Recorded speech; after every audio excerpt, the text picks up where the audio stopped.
okay.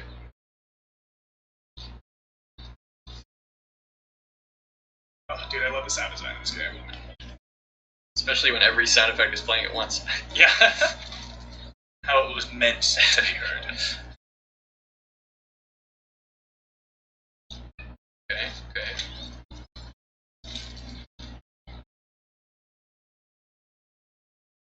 Another thing, okay, we're approaching the final boss. If I know anything from the speed run, it's that you don't need to actually battle the bosses, so I assume this will be a short battle.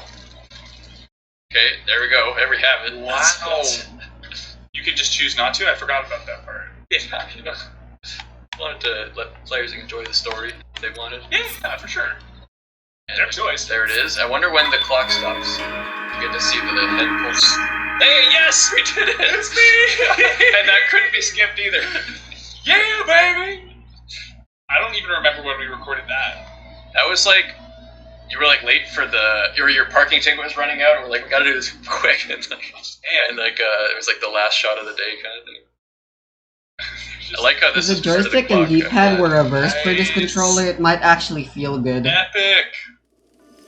To hold. There's a little more. There's still like you fall down and fall into the ocean. I guess that's part of it. Wait, don't you have to play like Magnificus or something? Or no, is that the Well, that's the finale of the game. I don't know if that counts as part. In my head, that's not Act 3. That's like finale, but maybe players consider it part of Act 3. So we're about to find out. Nope, it stopped. Okay, clock stopped. Wow. Holy crap. Aw. Rest in peace, PO3. Well, Bioid, that was insane. genuinely thrilling and frightening. I got chills. Yeah. Well done. I need to go and sit down for a little while. I am sitting, but I need to lay down harder. I need to lie down. Oh gosh.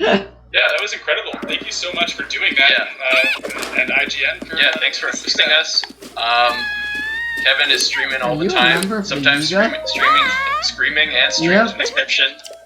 But you know, the more interesting ones are other games. But what's your stuff? Yeah, I am on Twitch. It's just my name, Kevin Saxby. Feel free to look me up. And I'm also on some other platforms, Instagram, TikTok. I make mostly sketch comedy. It's probably pretty weird to watch after playing Civic 4 and Black Blank Inscription, but hey, give it a look. Anything you want to Yeah, I'm Daniel. Inscription just recently came out on PlayStation 4 and PlayStation 5, so we're stoked about that. Yeah, thanks so much for watching. It was a blast. Love it.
Here is the first series you might not actually know, which is weird considering that Mission Yozakura Family is actually one of the older series in the magazine, having started publication on August 26, 2019.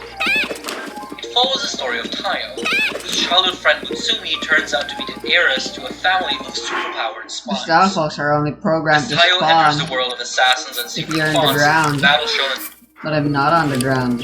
I'm on the horse. Oh! Yeah, I deserve those rocks. For a silly joke like that. The fuck?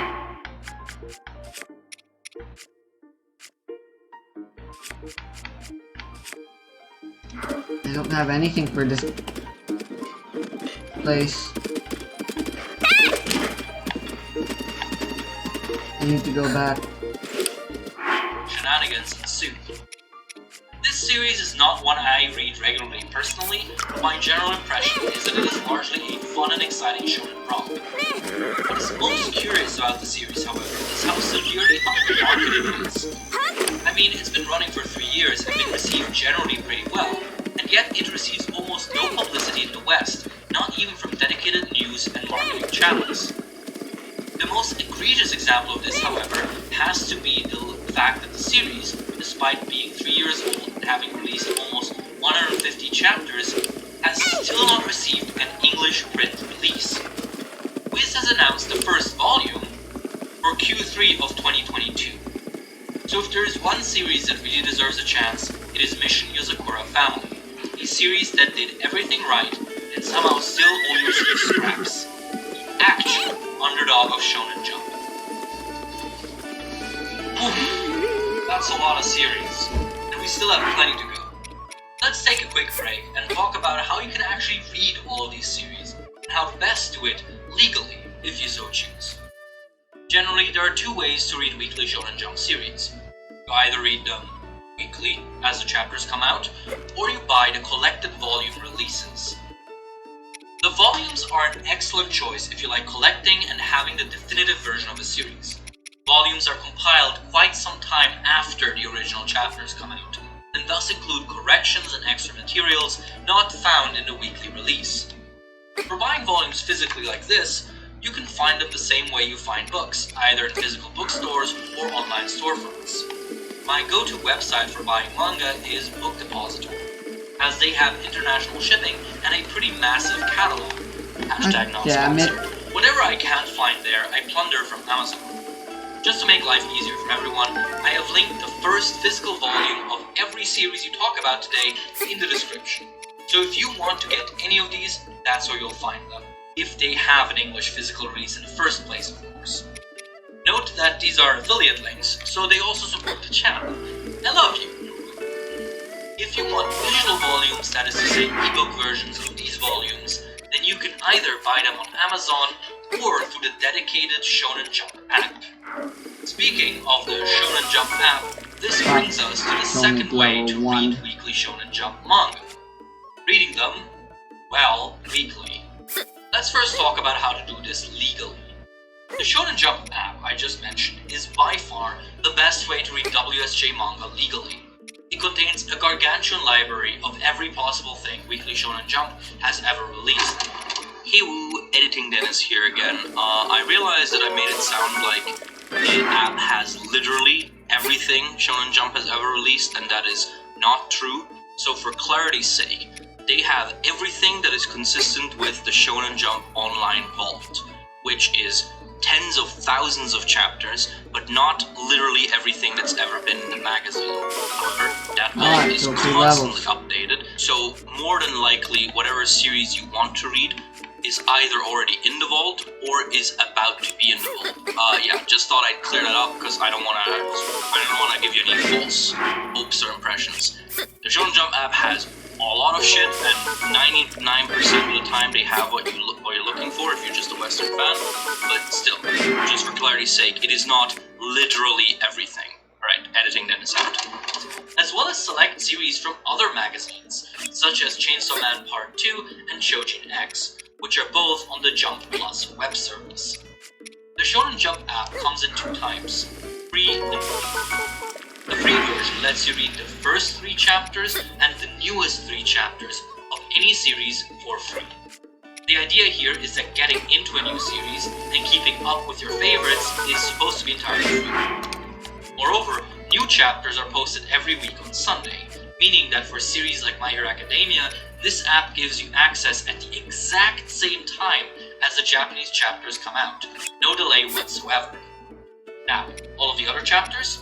That's what the paid version is for. By paying $1.90 a month, you get access to all chapters of every series the app has. Dragon Ball, Naruto, MHA, JoJo, One Piece, all of it for you to read. This is by far one of the best bang for your buck deals you are going to get. Now the Shonen Jump app comes with 2 caveats. 1. The app enforces an arbitrary reading limit of 100 chapters per day, even to paying members. This is a dumb feature that has no business being in a paid service, and I hope they get rid of it soon. What the fuck?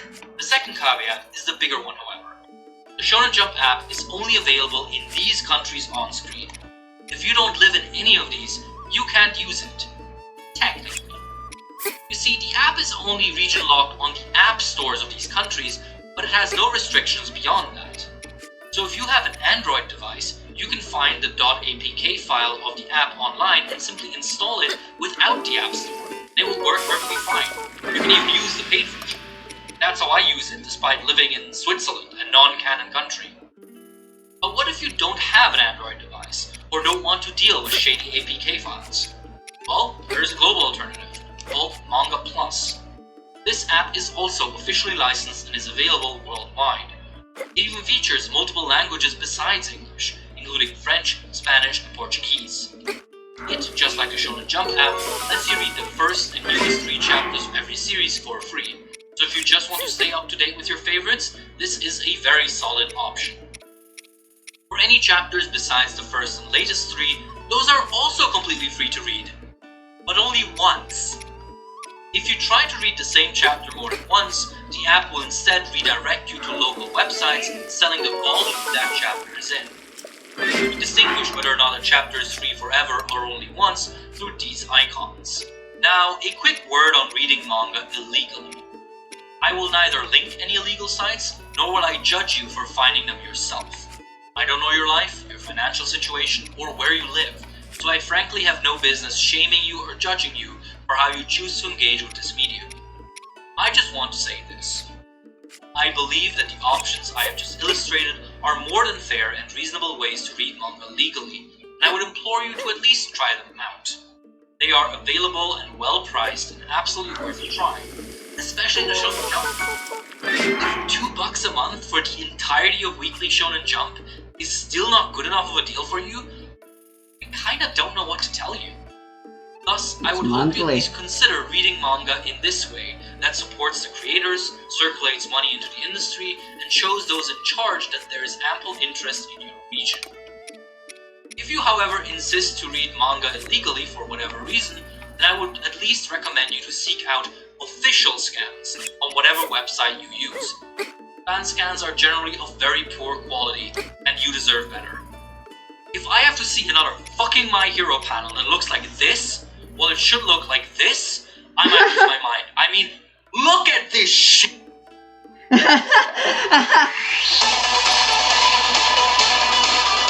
The importance of first impressions in WSJ was highlighted on January 30th, 2020 with the release of Undead Unluck, an action shonen written and illustrated by Yoshifumi Tozuka.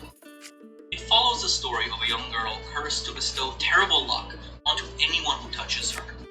When she meets an undead maniac who wishes for his death, the two embark on a journey that takes them across the world and into the very depths of existence itself. When this series was announced, much of the marketing had a clear message, let's call it. All promo material focused on a deranged naked man grabbing a terrified young woman. The synopsis specified the relevance of skin contact, and yeah, you can tell where I'm going with this. Chapter 1 lived up to its own marketing, and most of it centered around Andy, the undead, trying to force himself on Fuko, the girl, to hopefully trigger a stroke of bad luck that'll finally kill him. This is the point where many, myself included, jumped ship, as this just seemed like yet another manga that reveled way too much in Japan's troubled relationship was sexual abuse. But then something weird happened. Undead Unluck just stopped being gross fairly early on even. Instead, it started doing a thing we in the business call being really fucking good. Right now, in 2022, Undead Unluck might genuinely be one of the best series currently running in Weekly Shonen Jump. The series has left behind its icky starting chapters and become a fever dream of fantastic combat, incredible artwork, almost unmatched in the entire magazine, and even a genuinely engaging romance between these two main characters. How does that even happen? I don't know. Either way, I'm all in. The series is currently going through what seems to be its final arc, and it does not seem ready to slow down. With a confidence only rivaled by the likes of JoJo, devastatingly intense action, and some actually crazy twists, this story has begrudgingly made me its fan. If you were like me and bounced off the series early on, you might want to give it another try. The beginning chapters are rough, but if you can stick with it, it will absolutely Well, it's kinda like Otomi no Or just Kyokoku. wait for the anime by David Production, whom you may know as the studio behind JoJo and Fuego Force. For all the weebs out there. For all the normal persons, Virgin's Empire. What if Harry Potter was buff? That is a question that Mashal has been asking since its debut on January 27th, 2020. And the answer its author Hajime Komoto has so far come up with is lots of punches and lots of buffs. Try rushing through the core Hebra. premise is very similar to Dark Cloak, a world where everyone innately has magic, the main character born without it. But instead of creating a typical shonen narrative out of it, Komoto decided to give his protagonist steroids and make him literally just punch magic away. Thus, Mashal is a comedic battle shonen that relies on outrageous characters and parodies while also being genuinely good at the battle shonen part. What's interesting from 2022 is what the series is currently like. In the afterword of Volume 7, Hajime Komoto had stated that the series was over halfway done, leading many to believe that the series was heading towards a conclusion as of this year. It seemed to mesh with the story's pace, as the main villain had made big moves right around this time, and the current arc at the time seemed pretty endgame. Well, in the afterword of Volume 10 in March of this year, Komoto just said he'd been lying and retracted his previous statement, What? saying that the story had still plenty of gas left. Okay, weird, but fine, I guess. And then, in Volume 11, in June, he circled back again and announced that actually, Mashal is in its final arc. Yeah, he The probably series just doesn't know is what he's ending. doing. All of this back and forth paints a picture of a somewhat indecisive planning process. One some believe was influenced by Shonen Jump headquarters, which is unsubstantiated as far as I can tell. Whatever the case may be, this final arc definitely feels like the result of a lot Oh, of is my inventory full? as it goes from tight, high-octane storytelling to extremely dull wheel spinning. I guess we'll just have to see where it goes. Anime is also on the way too, by the way. I'm gonna be upfront, this is my least favorite manga in the magazine, and I don't want to hide that from you. Full transparency. In publication since July 6, 2020, Me and Roboco by Shuhei Miyazaki centers around Roboco, a mechanical maid, and Bondo, Weekly Shonen Jump mega fan, creating a gag manga that leans heavily into industry references and parodies. This is a series that has found surprising success, with great sales and even a short-form anime in the works. I cannot, however, personally recommend it. The humor almost entirely revolves around pointing at another series or facet of Shonen Jump and going, "Wow, can you believe we are referencing this?" Simply pointing out Okay, that that other part people's of the work map is just exists really isn't glitchy, compelling huh? comedy, in my opinion, and all it achieves is reminding you of all the better series you could be reading. It's especially apparent in its volume covers, which are just other manga series' volume covers, but with Roboco inserted into them. No joke, no creativity, no real punchline. Just take someone else's work and your obnoxious mascot on top of it and ask people to laugh at it. It truly is the Family Guy of manga, except Family Guy is actually funny.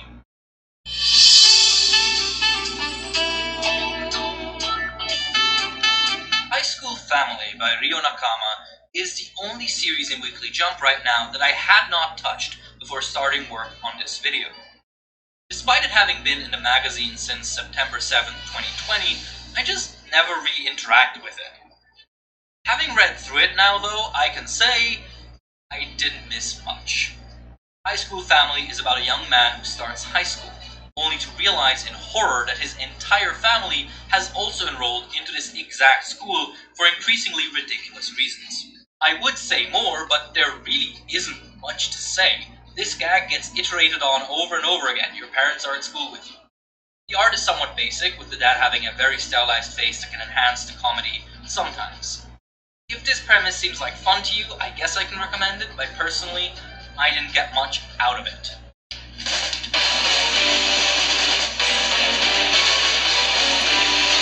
In the magazine since November 21st, 2020, Sakamoto Days by Yuru Suzuki is an action spy manga that tells the story of Sakamoto, the greatest hitman to ever live, who retired after settling down with his wife and family. Now the chubby owner of a convenience store, Sakamoto lives a peaceful life that is only occasionally interrupted by his murderous past and the shadowy world of assassins. Sakamoto Days has quickly become a heavy hitter of Shonen Jump, as it is a non-stop action spectacle with some of the best fight choreography and paneling I have ever seen in the magazine. Once things start moving, the energy this manga can imbue through still drawings is mesmerizing. This is helped by the distinctly urban setting of every fight, which sets it apart from the more barren landscapes many shonen fights tend to be in for the sake of simplicity. Add to this a JoJo-esque flair for bizarre and quirky characters, and Sakamoto Days quickly becomes one of the most enjoyable reads on a weekly basis. The plot itself is mostly there to facilitate cool characters fighting other cool characters, but that's really not a problem in this case, in my opinion. The characters are cool enough, and the plot is alright. Alright, time for another break. Let's talk about the Axeman! This isn't an official term, but rather a fan concept regarding manga cancellations. You see, not all series get the ending they want. Some series get axed, forced to end prematurely as their run in Jump is cancelled, or spot given to a new series. That's not really unusual. If you can't perform in the competitive market, you're gonna get yeeted. It is what it is, as much as we dislike it. However, with Weekly Shonen Jump, a sort of urban vibe has settled in. A general impression that Jump is a lot more aggressive and quick when it comes to cancelling series that aren't a hit. The magazine has even been accused of falling victim to the SpongeBob effect, wherein a publisher cancels every project that isn't immediately a hit upon first release. This is extremely hard to judge, however, since the magazine is extremely old and we are only generally talking about the last half-decade or so. A while ago, this image was circulating around, a listing of how many series were axed every year from 2010 to 2020. This image suggested that the number of cancellations was almost stable within a range of about 7 to 10 series per year, with outliers that go as low as 5 and as high as 13. Now, if you know statistics, then you are probably screaming at the screen right now.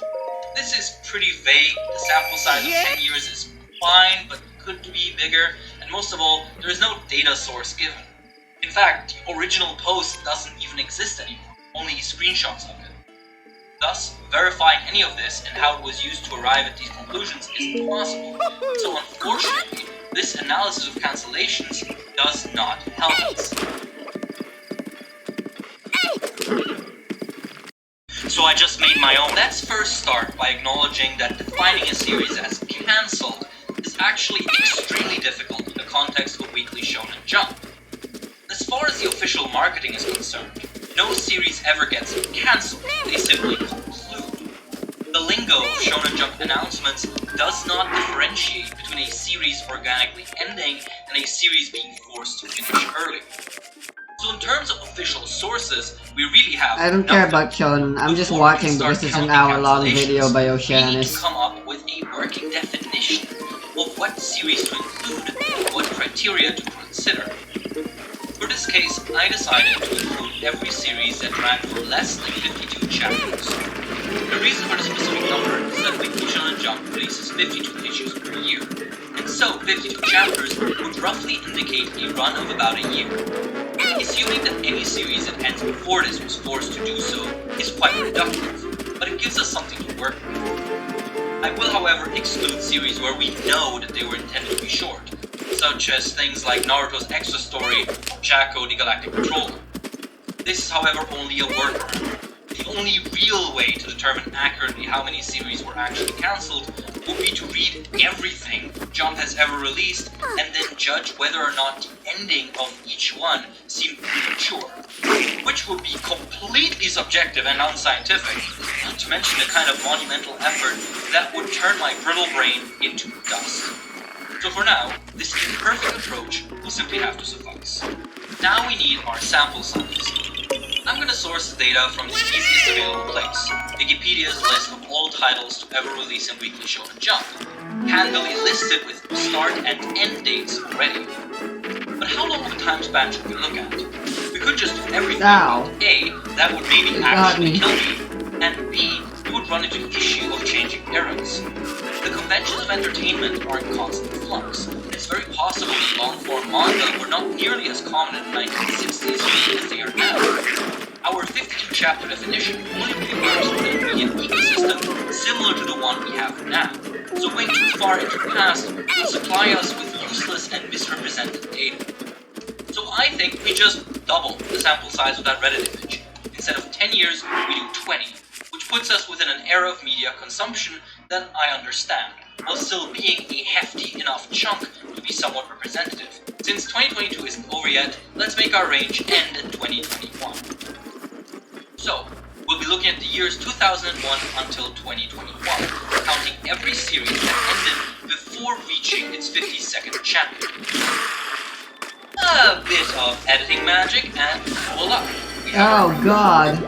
Their Now, aim is for great. series. Outlier years aside, the number of cancellations seems to stick to a somewhat consistent range across these 2 decades, generally hovering between What the 5 fuck? and 9, which is somewhat lower than what the Reddit image suggested. This is possibly a result of our criteria being more stringent than what this poster might have used. Now, 2 outliers, 2015 and 2018, need a little bit of guesswork. Naruto, a heavy hitter for the magazine, ended in late 2014, so it's feasible that the massive gap in the book encouraged WSJ to rapidly inject new series into its publication in order to find the next big thing, which would have required a cancellation of any series that wasn't performing to make space for the newcomers. This could explain the increase in cancellations in 2015.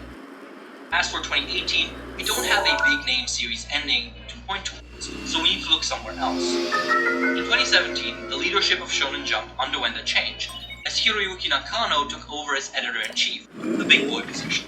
While this wasn't a dramatic or unusual change for the company, it is feasible that with a new leader came a desire to clean house, so to speak.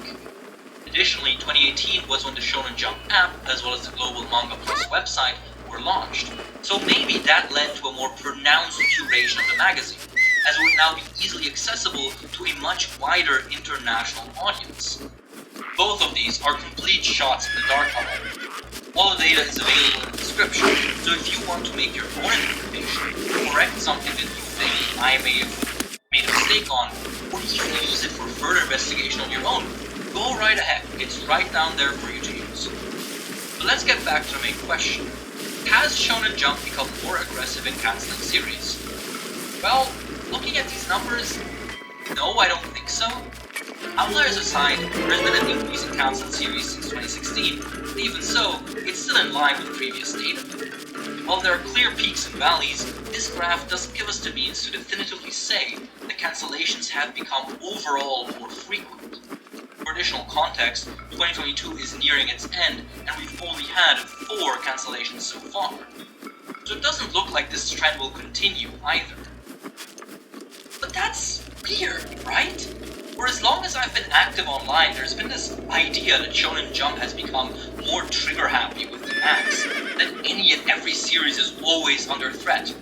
Hell, anytime a new series is announced, people start betting if it'll survive past chapter 20. Did this sentiment just come out of thin air? I think the key word here is visibility. In 2018, we in the West got an unprecedented level of accessibility to the Weekly Shonen Jump magazine, not just in terms of the amount of stuff we had access to, but also the speed. With the dawn of global simulpub, We can now not only keep up with our favorite series, but with the entire magazine as a whole, actually observe its various happenings, comings and goings in real time. This was simply not possible in the past, as what series we had access to was heavily dictated by volume releases and isolated publishing deals. And so, series that didn't do well and ended up being cancelled were simply not really brought over here aside from fanscouts, making us ignorant to both their existence and the premature end of said existence. But with these new apps and services, we now witness the entire Weekly Shonen Jump cycle as it unfolds, creating the impression of an increase of cancellations. So in short, cancellations seemingly didn't become more frequent. We simply gained more awareness of them and misattributed that to an increase that didn't exist. Could we have gathered that just intuitively without having to bother with the statistics bullshit? Yes. I mean, yeah, but I wouldn't have gotten to show off my crap.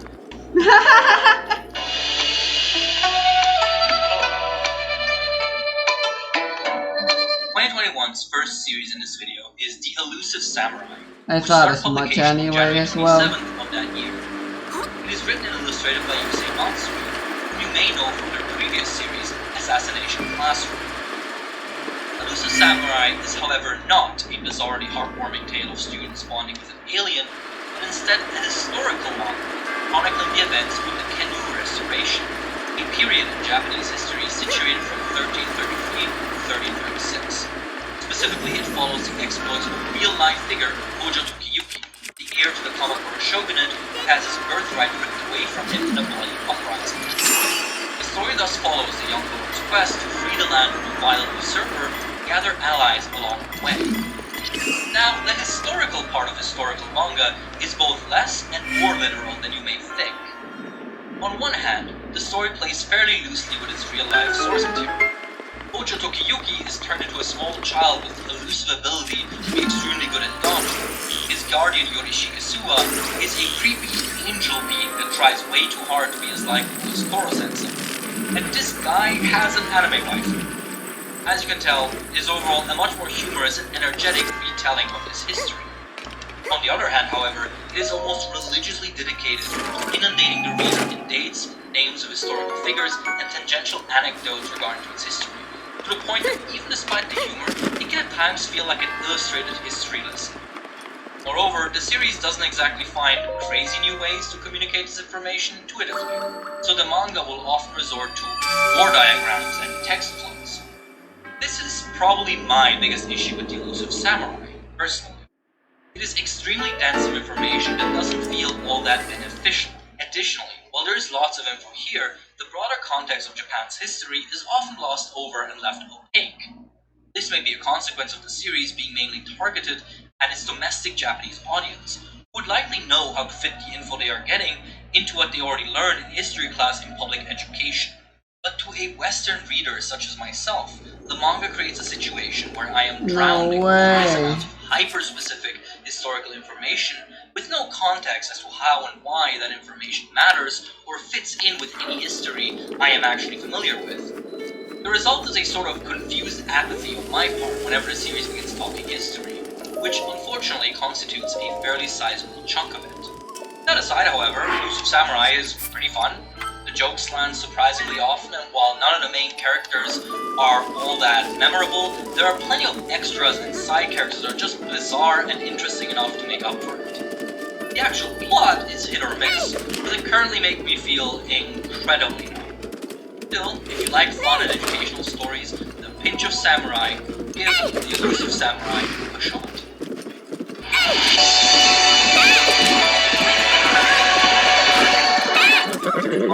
Monster Lost in Space, Kendo Shinohara, returned to Weekly Shonen Jump on February 8th. Holy shit, a silver line with a magical slice of life series following the daily antics of Nico. Nico is a witch, and a particularly powerful one at that, which makes her a target for all sorts of nefarious elements. This will not work with her desire to live a normal high school life, and so she gradually assembles an entourage of magical bodyguards, including Moi, her ogre love interest, a Tengu, a vampire, and a MILF whose thighs are so huge that they are repeatedly described as an ocean-sized pillow of clouds. Why? As far as premises go, Witchwatch is pretty fun, as it presents a character-driven comedy that occasionally dips into a cutesy romance plot. However, it has unfortunately fallen into a routine of just spinning its wheels, recycling the same three jokes over and over again with no clear direction forward. The actual plot of the series has at this point almost entirely vanished, as the series now focuses on episodic shenanigans that are never quite interesting enough in my opinion. Witchwatch has a sort of finite pool of subplots it nurtures, from which it draws seemingly at random whenever a new chapter needs to come out. Now, unfortunately, most of these subplots are just extremely unfunny, with some being just downright terrible. So, yeah, unless you are really into slice of life, I would not recommend this one.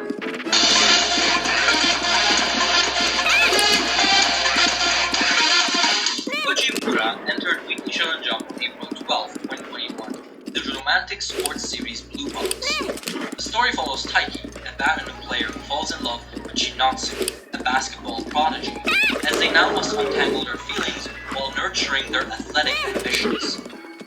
When they are then forced to live together, well, spice ensues. Now, I called it a romantic sports series, but that wasn't quite right. Blue Box is more like a full-blown romance series that very occasionally pretends to be a sports series. The traditional matches and rivalries synonymous with sports shonen are almost completely absent, instead replaced with emotional introspection and cute comments on bonding and friendship. So if you see the cover of two characters in sportswear and are hoping for the next Haikyuu, then sorry, no, that's not what this is. If you are, however, hoping for romance with light sports content, then Blue Box is excellent. It presents a delicate line between a tropey character comedy and a genuinely delicate love story that continuously reinvestigates the feelings it depicts. I am especially fond of how hard the series emphasizes the difference between projected emotion and real emotion. Is this what I truly feel? Is this what I have convinced myself I should feel? And are these feelings real or imagined, there towards the person they are directed at? Without spoiling anything, Blue Box is a series that is interested in exploring love and attraction, not just in the mushy traditional way, but through a scope of responsibility, self-honesty, and prioritization. I can definitely recommend it. It has given me a lot of cool feelings.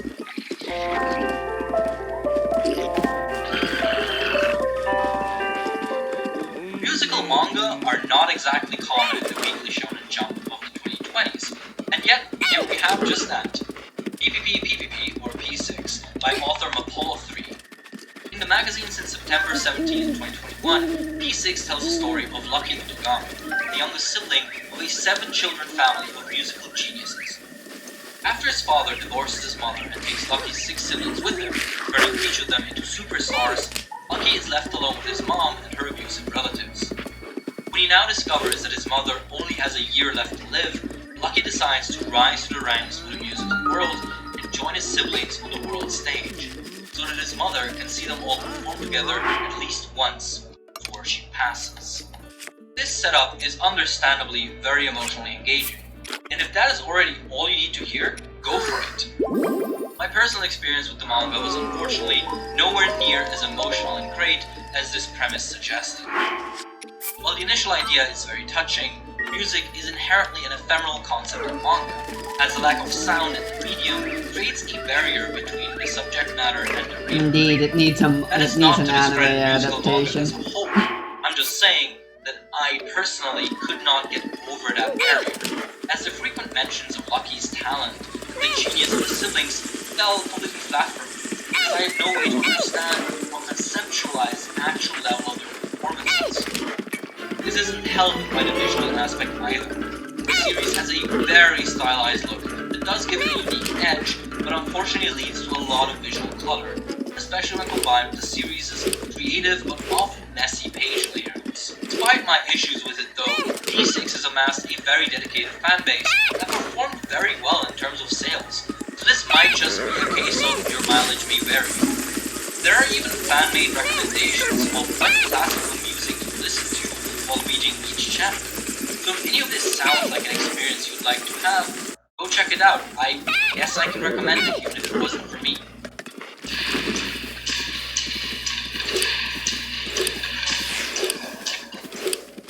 On the complete opposite end of my spectrum of experiences lies Akane Banashi. That's a lot of blue. By What Yuki the Soenaga fuck? and illustrated by Takamasa Moe. This coming-of-age story, launched on February 14, 2022, focuses on Akane, the daughter of a famous Rakugo performer. Rakugo is a traditional foreign God, it's impossible to be sneaky with all these guys. Constantly harassing me. In Akane Banashi, Fuck. Akane's father is suddenly and seemingly without good reason banished from the art entirely, exiled by Rakugo, forcing him to abandon the crown. Akane was vowed to rise to the ranks of the Rakugo world, who eventually faced the master I can't die. of her father, in order to learn why it happened. Let me be clear about this mother's quote. They eat someone who had never even heard about it. Give a shit about Rakugo.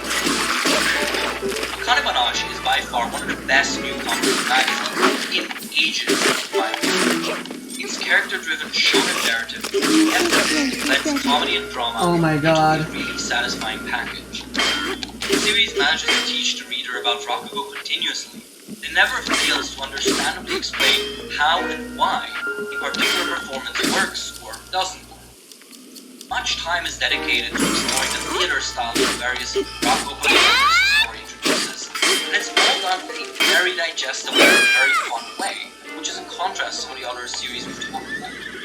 But what really strikes me about Akane Banashi is the extreme restraint it shows with its characters.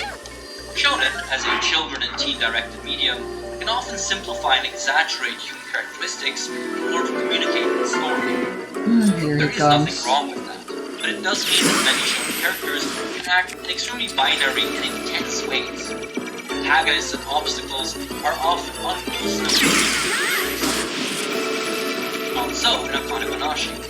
Here, all characters, no matter if they are in opposition or in favor Oh, of thank the you, heroine, Mifa. have a consistent Really, I'm not logic risking it. based not on their plot role, but on concerns and priorities that feel correct for the kind of character that they are. In many other adolescent stories, for example, the school teacher who tries to stop the young main character from pursuing Wow. their art would be a raging Puritan, a steaming old head opposed to the arts on principle.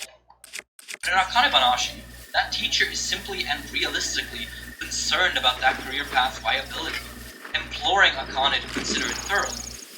Despite being an antagonistic role, she is a fully fledged, believable person. Hurt me all you want. You ain't stopping me. Okay, maybe you are. Fantastic. Okay, let's take one last break before we discuss the final few series. Before we do so, let's ask a question. Do you want to publish a Shonen Jump manga? Maybe you have a story idea stuck in your head. Maybe you want to show off your art. Maybe you already have a niche but successful series published on Webtoons or a similar service, yet yearn for a step closer towards the series that inspired you. Well, your time may have come. Manga Plus Creators. I just realized how much that sounded like a sales pitch, so just so we're clear, this is not a sponsored segment. This is just a cool thing I want more people to know about. So yeah, hashtag not sponsored. Manga Plus Creators is a web service created by Medibang in partnership with Shueisha themselves. It is a global manga and comic submission website that functionally works basically exactly like Webtoons. You upload your manga and people can read it all for free. There is one key difference. Every month, all series submitted to Manga Plus Creators are ranked by metrics such as views, likes, and read-throughs. Top 5% Shueisha, Shonen Jump's head editorial staff. The staff will then review the top 5 and give out awards that can range from 1 million Japanese yen to a publication contract with Shonen Jump Plus, the online magazine that is currently publishing Chainsaw Man, and Manga Plus, the app we discussed earlier. I want to This publish is an Yuri unprecedented romance opportunity stories, for us at though. West, and one I really Shoujo. hope some of you consider. I surely don't have to convince you that being published in the same breath as Chainsaw Man or Yeah, One that Piece I'm is not discriminating just with good for your JoJo inspired, career, but also it's at just its cool as heart. fuck.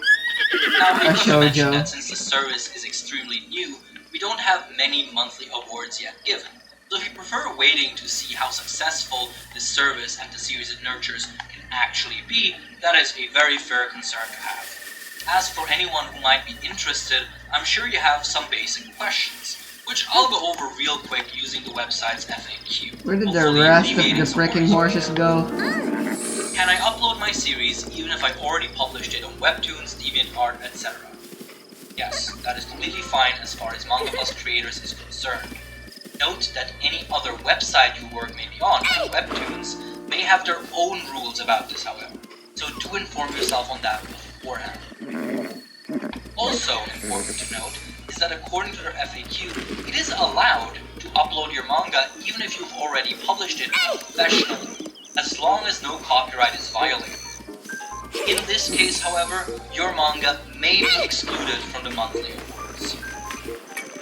What language will my manga be in? Manga Plus Creators accepts submissions in English and Spanish, and is globally available. Do note that English and Spanish series are ranked and awarded separately. What kind of manga is allowed?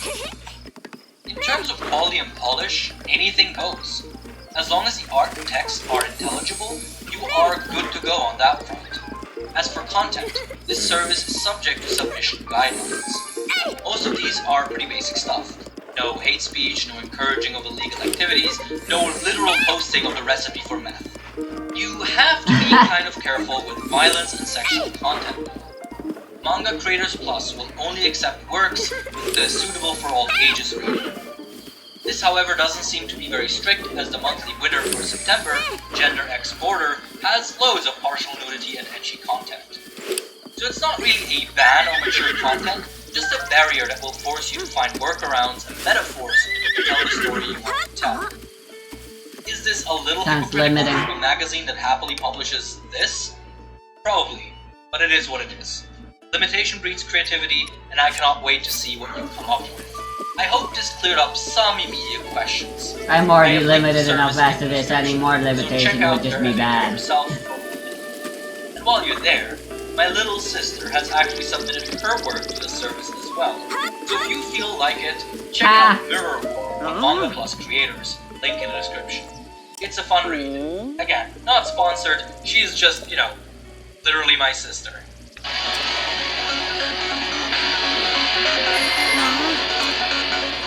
Released on June 6, 2022, Aliens Area is an urban sci-fi action series written and illustrated by Fusai Naba. After losing his parents at a young age, main character Tatsumi works hard to support his younger siblings. When he discovers that he was mysteriously implanted with superpowered alien bioweaponry, he is taken in by a government bureau that deals with aliens and their affairs, entering a world of unknowns. Aliens Area draws inspiration from both alien battle manga such as Parasite and Western depictions of alien-human relations, especially Men in Black. In fact, it would not be entirely wrong to call this just a Men in Black manga. The story fluctuates between high-energy shonen fights and urban alien mischief, with a Oh my particular god, getting focus another on the horse is bureaucracy literally of having impossible. forced aliens into peacefully coexisting with humans. While it's an interesting premise that sometimes lives up to its own potential, the manga is bogged down with a lot of fairly uninteresting exposition and scenes that really feel like filler. The art style doesn't help either. While it tries to evoke a sketchy aesthetic similar to Jujutsu Kaisen and Chainsaw Man, it unfortunately just looks unfinished often and unappealing, with some really trippy art mistakes that just pull you right out of the experience. Only recommended if you really love Men in Black, I guess.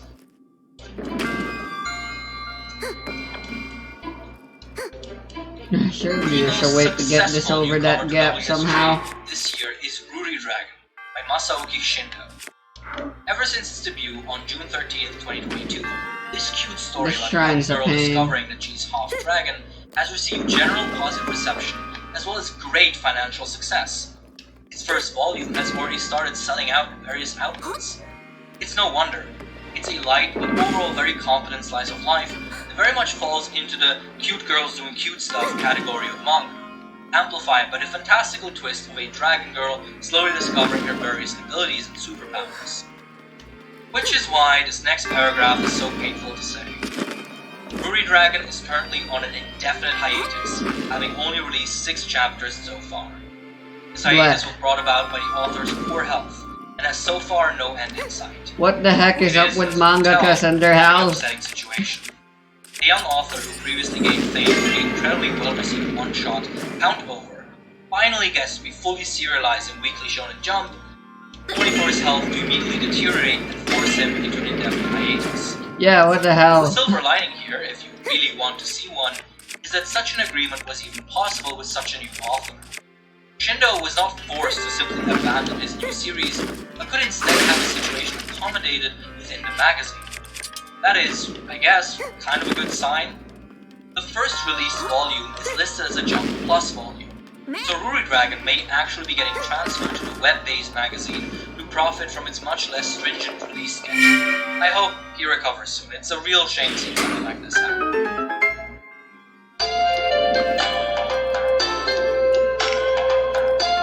One of the 2 newest series in Jump is Tokyo Demon Bride Story by Tadaichi Nakama. Freshly entering the magazine on September 4th, 2022, this story centers around a young boy and girl who promise to marry each other when they're grown. What an alias. Years later, they have lost contact, and the boy has now grown into a young man. When the girl returns into his life as an Oni, a Japanese demon, he is introduced to a cavalcade of magical beings and their weird and wacky world. I don't enjoy calling any series generic, but I am struggling to find another term for this series. There is very little fresh content here, as Tokyo Demon Bride Story pulls story elements and premises from all over Shonen's recent history, while not really coalescing into anything I personally find entertaining. It has fights, some ecchi stuff, 2 bad waifus for good measure, and a snarky main character that actually totally cares. But none of it is so far a highlight in my eyes. Then again, keep in mind that I'm talking about a 5-chapter series here. Nonetheless, the very first impression is not particularly convincing. Also, the art is mostly good except when it isn't. There seem to be a few perspective oddities here and there, especially with the main character's face. No clue what that's about, but I really hope the author gets a grip on that as soon as possible.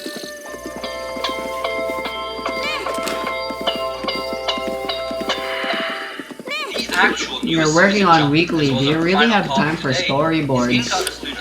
Penned by Shinbei Watanabe, the answer is definitely a no, right?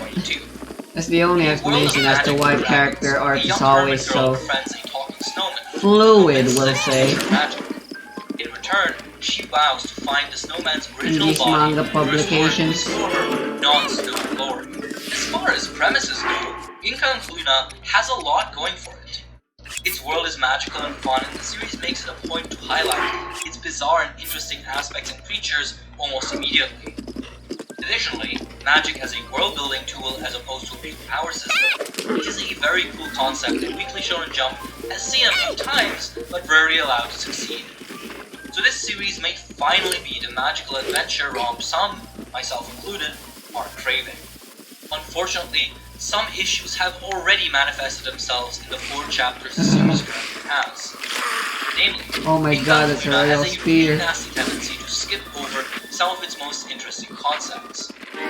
That magical training that Luna would undergo to be able to explore the world, all of that is skipped over in a single page turn, leaving the actual nature and extent of her magic, the main draw of this series, entirely unseen. Something like this has already happened on 3 separate occasions this early on in the series, and personally, it really does bug me.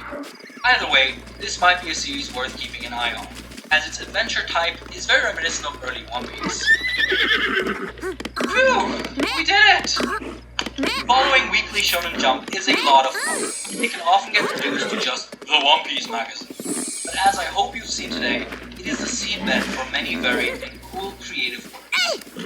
While every year we'll have the My Heroes and the Jujutsus, it is always worth looking into the magazine beyond the big boys, especially now with the unprecedented level of accessibility we finally have to it and its weekly happenings. I also hope this video gave you a general impression of what you can find in Weekly Shonen Jump right now in 2022. maybe you've even found the next manga to put on your endless reading soon list. Remember, one of each manga that we discussed is available in the description, so go check it out if you're interested. But either way, thank you all for watching, and happy reading. I'll see you next time. My voice is fucking gone. Jesus Christ, why did I want to be on camera? Fuck. A very special thank you to all of our patrons, and of course including Arthire, Thictionape, Zini, Dumb Minecraft hacks that actually work. These blocks aren't off-center, but with a mix of stairs and regular blocks, we can make it look as if they are. You can place item frames and maps over redstone to hide your redstone wires. Normally, you can't name a mob name tag, but if you change your language first, then you can do it with an anvil. If you hold up your shield while going through a portal, then it'll still be up on the other end. And you can even sprint and attack like you would regularly. If you place regular rails in a circle like this, you can go substantially faster when riding them than powered rails. Did you know that you can subscribe on YouTube using just your nose? Try below and stay tuned for even more dumb Minecraft hacks that actually work. These blocks aren't off-center, but with a mix of stair...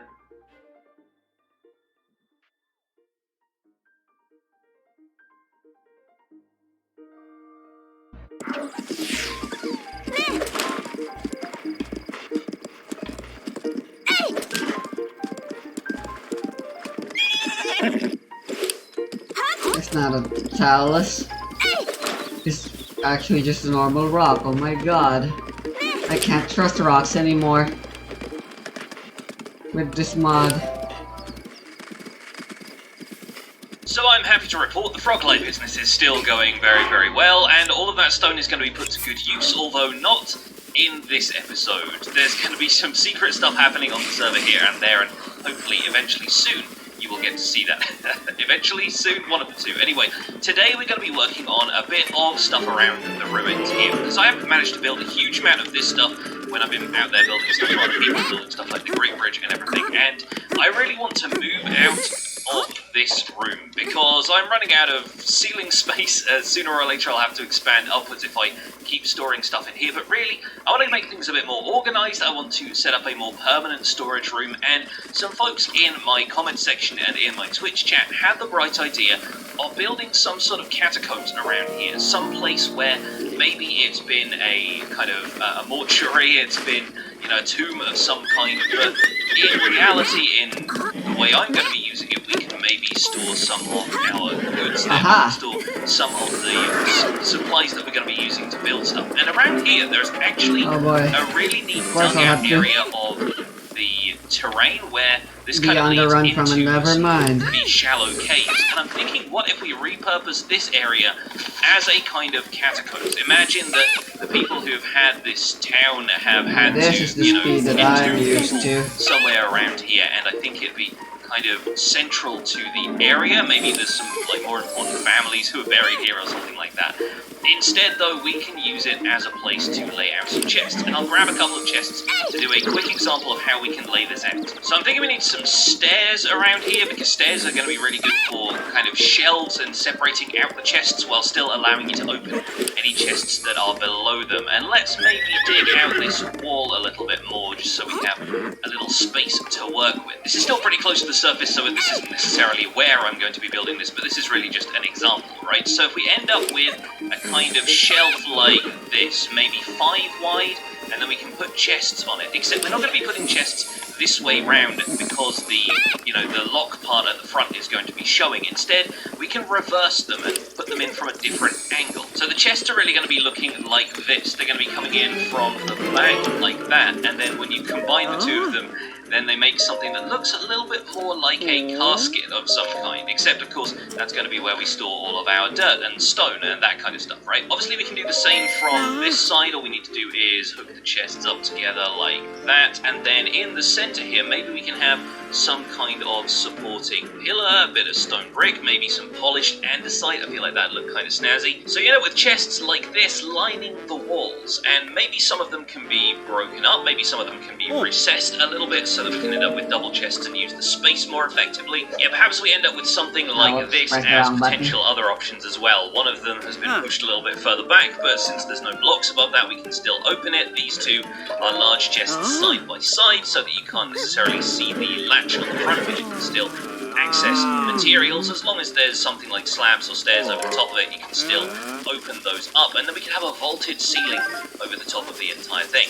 But the challenge is going to be incorporating some redstone in here and there as well, because ideally I would like this to be an upgrade to my storage system over there, which means making sure that it's not all manually sorted storage. I also want some areas where I can store certain resources in bulk. So maybe this entire wall, even though the chests are all in different places, maybe that's all stone, because once again I'll be needing a lot of stone for various projects around the server. But maybe we format things so that there's one room dedicated to all of the different types of stone blocks, decorative stone, stone brick, and all of the other bits and pieces in between. Maybe there could be a treasure room for all of the more valuable stuff like gold, diamonds, and iron and that kind of stuff, because of course throughout history people have been buried with their valuables. There are, traditions of that going back to ancient civilization. And I want to keep the storage fairly central. I also don't want to go back and forth too much from the place I've got my existing storage set up to fill up Yeah, this the one. safest way to right travel here should be a good in Dark place to Army store it. And I want to Resurrection decorate is that on the just with a surface horse. some kind of mausoleum looking Running thing. Just away to imagine from that there fight, is some kind of surface or set just up here avoiding them indicating that entirely. there is burial It's nearby, way too and then when we easy go down into the structure itself, it's in a the storage game, system and for all they my didn't lost. bother I trying think we to can do pull that off. But workarounds once there. again, I we're mean, not I going to be could do doing a that right here, and I'll try and figure out self-inflicted what the rule where I entrance gotta is going fight to look like. every But I think enemy this is a good anytime the start. battle So music I'm going to do a plays. lot of digging, and hopefully we'll be able to hollow out an area down That here could that will be be fun. perfect for our storage room catacombs. But in the meantime, I want to do something about this. I'm going the wrong way. Because the rest of the calcite from this mountain that's been opposite my base since day one has been taken. It's all gone, and at this point we know who's done that. And it's this guy, the tall one. This is Joel's base. You're probably fairly familiar with it at this point, and he has Thomas, been you have using a horse? calcite. And you've So, already when has traveled. he been You already using travel it? normally with a horse there's a little anyway. bit of it down there. Is that going to be solid? The experience Maybe won't it's out be of that solid different calcite. once I'm you trying have to it. find where he's actually used it, because he's taken all the calcite and then has just occasionally made stuff like this. But you'd But imagine it'll he's still building be very entire different, I buildings out of guess. calcite if he needs that much of it. There's a bit of it underneath Guardians here and as well, bosses underneath his also sphere, spawn. and this place is called Stratos, so yes, that is the Stratosphere. Very good, very clever. But seriously, how's he gone and torn apart basically the entire mountain opposite my base for just the occasional calcite accent? This lot down here aren't using it either. But anyway, I think this is probably the building that has used it the most. There's a little bit on the inside as well. He's got a sugarcane farm in that lower part, and I think he's got his auto smelter up here. There's a little bit of calcite in the ceiling, so I can kind of see where all of that's going. But all of this calcite was part of the natural landscape around my area, and it's been removed. And I'm personally of the opinion that stuff like this really needs preservation. So I'm going to grab some resources and I will be right back.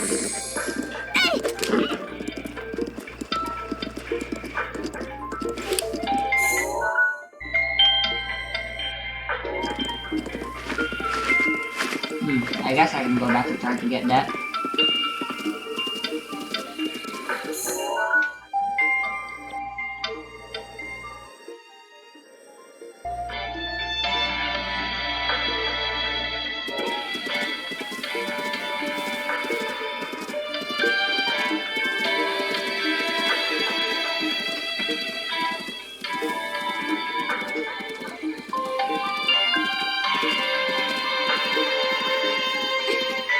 Should be easy enough.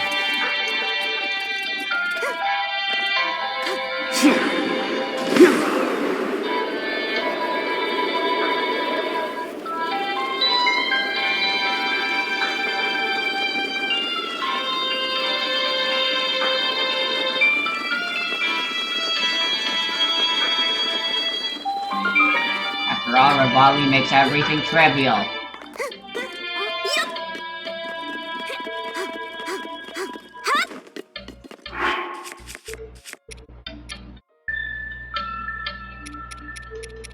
I like the climbing gear, it looks good. Plus it'll help me climb faster once this speed up is gone.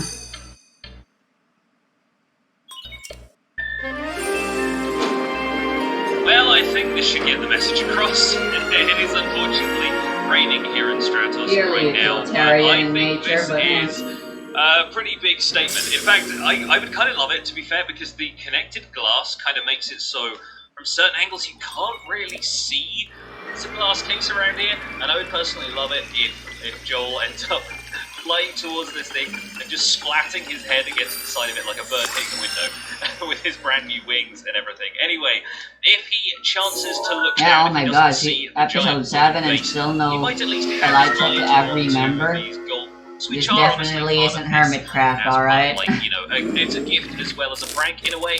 If he takes down all of the glass from this, he'll get like 3 shulker boxes worth of glass, but he will have to break it all down block by block, and there's no way to insta-mine glass, so good luck with that. But I figured just so we could sign our work here, I've noted that it is calcite taken.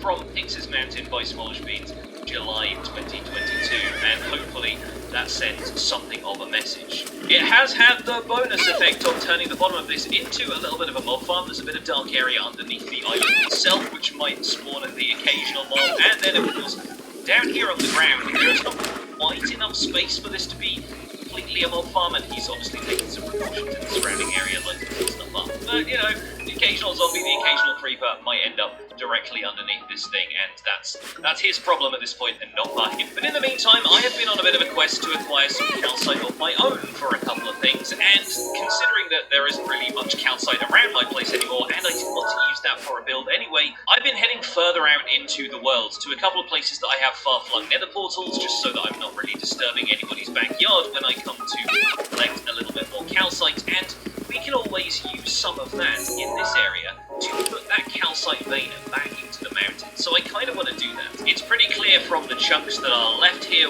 where the calcite vein was, so I think we're probably just going to try and put some of this back. Not And being why able would to tell I, what really Joel, forces me if he to decides to come back here and try and claim any of this for himself. explore So different in the parts end, of the map I I got all don't the usually calcite do. to put back in. Which is good. And hopefully, because that took a lot of calcite, hopefully I don't know how to nobody get to the feels Color like Rock going Forest through from and here. taking any more of it. But in the meantime, we've got a little bit of work done on the catacombs down here, and I think I'm probably going to pause it here for this episode, but I'll show you what I've done, and then I can get a little bit more done in between episodes here. I just want to get this one out because it's been too long. So down here in the caves, obviously we're going to have a more formal entrance to this in the near future, but we've got This a place little really entrance is weird. lobby, kind of foyer of sorts, I guess. Either way, we've got some way of having an entrance that's going What a to strange probably go looking left area. and right as well. Maybe it'll go to So different much places. mystery. But I wanted there to be a staircase down, some sort of Ah, little this mosaic, line. which has maybe just been worn away over time. As you can see, the andesite here kind of means that the area here is like a little bit rough or well trodden, so maybe it's, you know, it's just kind of worn down over time. We're going to have a couple more decorative blocks around here, and the walls are going to change and stuff. What's the really important part, though, is down here, because as you can see, to the left and to the right, we have a few of the little chest ideas that I mocked up out there by the entrance, and I kind of like the way this came together. Starting to use a few more walls and stuff here and there, and we might push some of the chests back so they're a bit more recessed in the alcoves instead of just being directly underneath these stairs and whatnot. But I think overall they do a pretty good job of providing me with some storage chests out here so that they can be the miscellaneous storage chests. So right now I'm using some of these for little like building supply chests and stuff like that whilst I work on the main event, and I love the fact that I'm finally able to come up with a build that hanging roots look good in, because I haven't really used those elsewhere since they've been a thing, and I really do think they work quite well for this area. As though the roof here that's been made of wood has obviously been the first thing to deteriorate. The stone is fine, the stone will last for millennia, but the roof of this has kind of fallen in a little bit, let some of the dirt in. The dirt is kind of pushing downwards. The roots are here. There's a bit of packed mud in there as well. We could maybe hide some stuff up behind the trapdoors. Who knows? We can come up with some fun stuff like that. But as we go in here, little skeleton skull, because I've been getting those during thunderstorms with the channel Triton. In here is the main number one. Rivali's Gale is now ready. Stuff in it. So over here, it's kind of set up for the layout of everything. We've got, you know, oak wood in there, and then birch, spruce, jungle, acacia, dark oak, and the nether woods and mangrove there. And this one over here, and this little section over here, is just going to be a bunch of the miscellaneous wood stuff, like, for example, you know, planks and stuff as it breaks down. I think I'm probably going to do like oak, birch, spruce in this chest, and then the next 3 wood types occupying these first few spaces in this chest, and then, you know, we'll get into mangrove and then onwards there. And I think there's still some caves around here, evidently because there's a few zombies and stuff around. But what I decided to do with this whole setup, which is not decorated but it's getting there, is I wanted to have some kind of ledger, or, you know, to indicate where some of the supplies were, but also to kind of imagine that this is a ledger that kind of track of who is buried here, if this is supposed to be like a mausoleum or a casket. There's some kind of family tomb or unity tomb or something like that. They're working it into the world, like the Bible. It was a good way of avoiding marking the chest. Just like a storage system or with signs or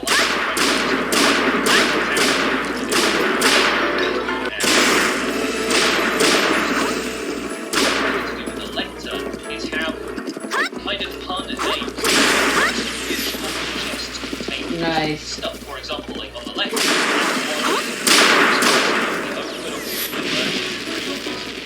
G sprucing Tevin John, which Jack came up with instead of Jungle.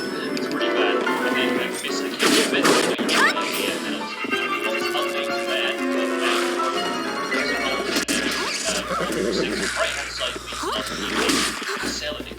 But the cool thing about this is that we can give our lector a second book. When you turn the page in the lectern, of course, it emits a redstone signal very briefly, which means that I can install block swappers. So I'll turn it to the mine, which two pistons underneath each of these chests will pull some blocks.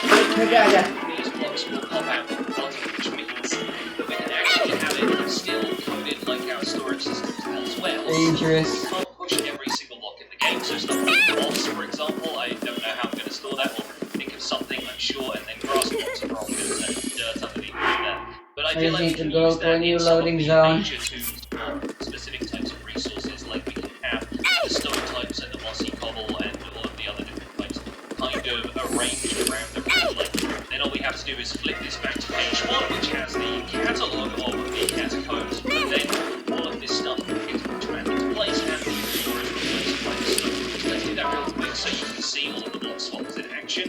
I love that, that looks so cool. And finally, I'll get the memory some other time. Right now, no thanks. Not again! Some of those, so you can see that there are redstone blocks there,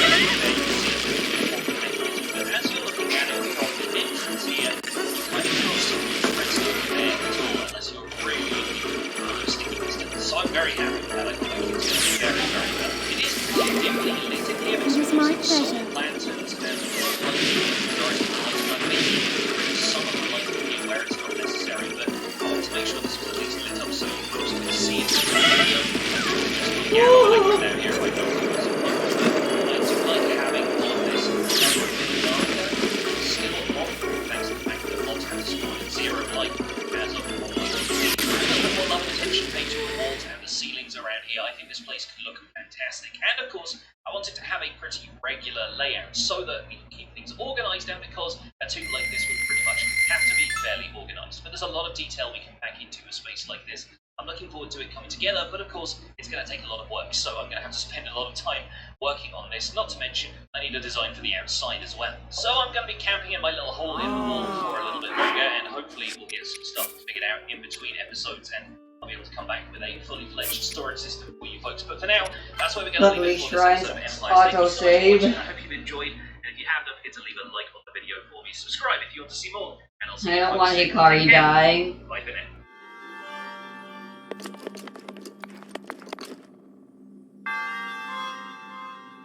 That already happened before in my fanfiction.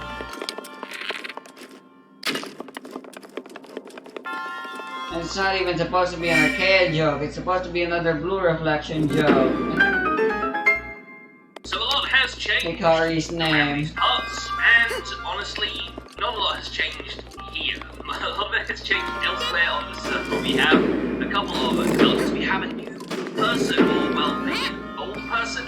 You'll have to go watch the video to welcome Ollie the Orion Sound to the server. It's been so long since we've been able to actually talk about Ollie being on the server, but he's here. He's here and he's doing stuff. Anyway, I will encourage you guys to go check out the video, but in the meantime, I need to probably put together a clip episode for this one, because because I have not done anything super significant with this project. Well, technically I have. I have done one really significant project, but it's not going to show up in my videos. It's going to show up in somebody else's videos first, and then I'm going to come back with a making of video a little bit later. So stay tuned for that. But in the meantime, I'm working on the catacombs here a little bit more. I've worked on this section here, which is going to lead to some other sort of storage. I'm not sure exactly what I can get my Sheikah batteries to teleport some other way. Around here for, you know, I don't need them anyway. and, you know, We're running. Snow, Hikari was built.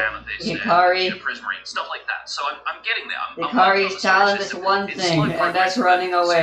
So let's take advantage of it. Automation involved. There's going to be steps down to another place, and I think directly. She ain't stabbing no edgy edgelord. Sexy goth lady with a sword anytime soon. I've been collaborating a lot with people this week. I've been getting into some trades, and I've been getting into some mischief. I also went on a stream out to get some. She wear a black horse though. I ended up running into a Or mansion where I there was a found black horse I could change as well. Although we'll never know what sex that horse had. I might go back and find I would have named it. I would have named this guy Tyrese instead. No doubt. There are doubt. only 4 of them here because I have traded one of those. But before all of that, I need to revisit some stuff that was recorded on one of Joel and Quiv's live streams. I just popped in and recorded stuff that can help with some mischief.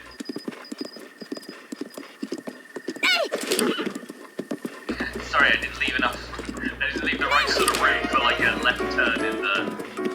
You're all good. I was like, oh, there's a light. We're at the top already. That's fantastic. No, sadly, I realised that we were just heading to Scott's base instead of Joel's. You know, if we accidentally put a word in Scott's face, I wouldn't be too opposed. Oh, we're getting. Oh, wow, we're at 60 already. Yeah, no, the landscape around here is very tall, it turns out. Much like our tunnel. I know, he seems pretty short to me. I was quite happy that our tunnel literally took an L way over here. I don't know if you saw this. This number got waxed. That was definitely me. Oh, that was you, okay. Yeah. And I waxed a L into it all the way back to the original color. I don't think he ever saw it. No, I think he discovered that the whole thing was waxed. I was over at Scott's recording a clip with him, and I was like, wait, Scott, is that your copper or is that Joel's? And he was like, it's not mine. I was like, I know what I'm doing. Come on, break me out of this lake. We're close. We are pretty close. I don't know where you want to actually put this. End goal would be on the top, but I don't think that's going to be too easy. I mean, we can get it into that cold water. I'm kind of curious Will how it just far go up? Yeah, but then it'll probably fall back down. We could just try the first one in here. We just leave it over there. Just leave it Problem is, I don't want it to murder all of you. Oh yeah, I got one. Oh, there he is. Back to the tunnel. Oh gosh, this water stream goes for a while. I have a light back up here on me right now. Like the only thing I really miss is my light trip if I end up dying here. Wish I did that. I left my axe at home. That was about it. My chat's over here like, why y'all doing Joel like that? Man cave and why cave Oh first? my god, we gave shit materials anyway as well. Yeah, you actually have a bone to pick with them too. Hikari! I picked the first bone in that situation. Did you? I think he picked the calcite. I think you were justified in what you did. He picked the calcite and decided to bring it from your place. You know that saying, it's easier to ask forgiveness than ask permission? I think in this case it's easier to kill Joel than it is to put him Yeah, exactly. Okay, so I guess you can trip him twice and he's done. in theory. I don't know how long I was digging for. Oh yeah, true. But we may as well. I'm gonna reload one more time. Okay, that says approaches. Wow, okay, I was digging that tunnel for like 20 minutes.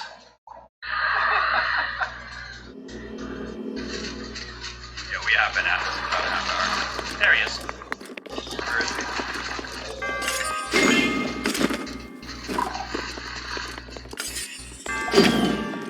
Look at the little machine, buddy. Do we break and run?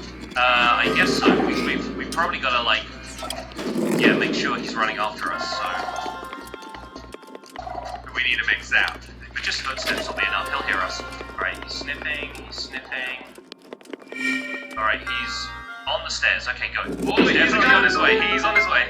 Run! I gotta make sure he There comes really aren't a lot of other ways you can solve this puzzle. Annoying. Whoa! Oh god. I think I might need to dig him out the top of this. I think it might not be high enough for him to come through. This is an act of war. This is I an act of war. Where's Whip? I'm neutral in this. He's brought you a friend. Get this vision going out of my face, Joel. Is it following you? Where is it? What is it? I think Joel has just like put obsidian in front of the tunnel like Whip. I see the battle happening right now. They're just fighting now. They're just fighting. Oh my god, I hear it. You can hear it from really far away. I think it's just kind of lost interest in everything else that's going on. Round 3, we got I this. feel like it's like right underneath. And it is harder than it looks to get one of these things to the surface. Yeah, he's just under there somewhere. Oh, it's so dark. Whoa! Oh, wow. Oh, he's Where dead. the Oh fuck my did that come God. from? Oh, that's karma. Whoa! That man just exploded in front of me. Alright, does anyone have like a chest, anything? I'll get his stuff, I just need somewhere to put it. I can go get one. Alright, I've got my ender chest. What's the coolest thing? Oh, I need it in the chest. Oh my god, we put stuff away. I'm so dumb. Oh, the darkness is so intense. I just want to get Whip's There's a stuff. chest right next to you. Right, where is it? Can't see it. It's down there, it's hearing you. Yeah, I think it's that. Yeah, probably me as well. Yo! There it goes. Oh gosh, oh gosh. It's gonna get me in a second. Oh my gosh, he doesn't like me! The laser is just so good. It really doesn't want to come to the surface, does it? Oh my gosh, yeah, I can't get close enough, it just hits me. If you sneak, will it let you over there? Oh, I don't think you can get past the obsidian that You you know put what? there, Joel. I think he's actually I trapped think it's down time to there. leave Mark here. Oh, And take a detour. You just exploded right in front of me. Yeah, that man blew up. Okay, let's grab his stuff. Whoa, alright, yo. Are you shifting? Oh yeah, hi Jam. Nighttime or daytime doesn't You're really right. mean much anymore. How's your day going? Jim, we need you. Better than. Yeah, I know. It's a little more dangerous than a bee. Susie, can I have my stuff back, The ammunition please? is dire. It's some of it's in this shop box here, Joel. Monster, Jim. Only Thank few of you. us have survived this. Oh, yeah. Lizzie's rallying the clans. Has anyone got my steak? I need food. There's some My golden apples. There's some pork chops back over here in this one. Whoa, okay. Yeah, he saw me from a mile away, ironically. I want to get him onto the surface so we can run around with it. Yeah, that's kind of what I'm trying to as well. This is how you know I'm frolicking. Iron armor. I'm not going near that. Yeah, I have full diamond right now and he's hitting me for like 6.5 hearts. Oh, yeah, no, he gosh. two-shot me. Yeah, I'm gonna get one shot. Couldn't find them. Couldn't find them. Yeah, no, I don't know where they were. I fished out. We have to do another lore for him. It's okay. I lost my ears. That's what you get when you mess with this stuff. The warden took your ears. The warden took my ears. He was so mad at you for having better hearing than he has. So how do we get him out? I think several of us Well, I have to see go him in now. there. see him. One person has to tank it while the rest of them dig. And I have an idea.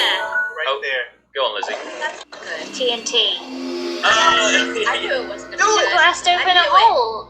To make a hole, yeah, no, that's a good idea. Say we have TNT. and I'll light it on fire. How much damage can the water take before it dies, though? We don't Yeah, know. that's twice the health of the Ender Dragon. Watch, I'm It's gonna fine. do something Lots- really Okay, cool. so a little TNT, it'll be fine. Yeah, absolutely. I'll go in. I'll do it. Yeah. Oh, here, I Okay. got some gunpowder. I got some gunpowder, just need some sand. I can't believe we are MacGyvering together some TNT for this right now. I know exactly where he's at. It's like he's right. I found a mending diamond shovel. I don't know who that is, but Where were you? It might be Joel. Hi, Jam. Nice to see you. It's been a while. Welcome back from vacation. How are you doing? Thanks for stopping by. I'm doing great. Go, Oh, you have it. You put it down already. Oh, here it The comes. sun is setting. 5, 4, 3, 2, 1. That's not so nice. It's not going to matter much in a second anyway. Oh, Hold God. on. Swim? No. Stop blowing holes in my ship. Why'd you try and trap me in there with him, Joel? You tried to trap me there? You brought Walden to my area, Flynn! What do you mean? Why did I try and trap him in there? I don't want him up here! You're taking a Scots! This whole time No, you weren't! Get No, you weren't! My chat has Scott's been ragging on you this yours. entire time, and you have been trying to bring this Walden to me, so... I mean, I see. being, Oh, I got it. for sake. Why is she so weak all the time? What? Oh my. Why is she so... she's got so much weird miscellaneous stuff on her. She's got, like, some note blocks and some string. I am chaos incarnate. I'm sorry for killing you again. Lizzie uses stone tools. Why do you think she could survive it? I keep killing you, Lizzie. Honestly, how did I kill... I shot you twice. You shot me 3 times. You just not really pleased about it. Note blocks, Oh, leaves, sugar cane, a I carrot, don't even know what's mine anymore. random Alright, I'll be seeds. careful though, Lizzie. These are definitely my notebooks, though. Do you get the stuff I threw at her? You just brought note blocks with you to the warden. Yeah. To be fair, if you play a note block, it will distract. coming! He's coming! Oh no. Oh my gosh, he's coming. Oh, Whip just took a hit. Look at this! Where is he? There he is! Oh, he's so Guys, dark. He's on the it's surface! So surface. dark. It's coming! Joel, run!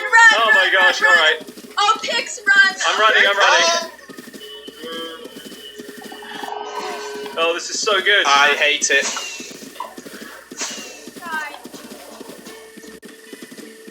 Oh, I cannot see a thing! Whoa, okay, that was more fall damage than I planned to take. Maybe I'll just perch up here and snipe him. The one piece of my gear I did bring was an infinity bow. Oh, look at him lurching. Is he going to Scott's base? For goodness sake, this is horrible.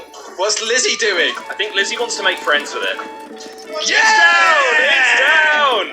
See you later, Warden! Oh As my if you got the goodness. skull and we did all the work, Whip! Yeah, I think that may have been his master plan the whole That time. cheeky goblin! That cheeky goblin!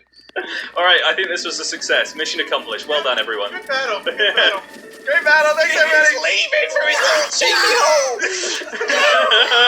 Oh, he's gone! He's gone! Oh my gosh, where's the entrance? Oh, but we killed it, Sam. We killed it. Alright, I'm gonna take my football and go home.